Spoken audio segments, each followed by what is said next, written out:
as your body grows bigger. Your mind was slower. It's great to learn, 'cause knowledge is power.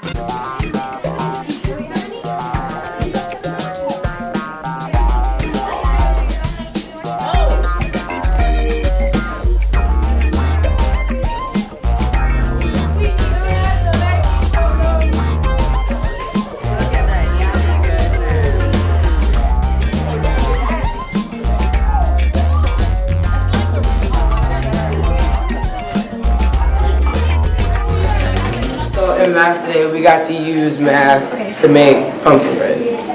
We got the wrong ingredients, so we had to make it right.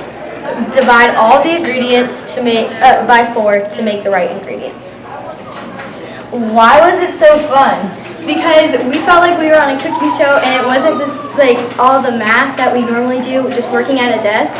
And we got to bake with it and learn how to do more interesting stuff with It math. wasn't boring. Okay. Which made it a great time to be in that. And we all had fun, right? Yeah, as a group.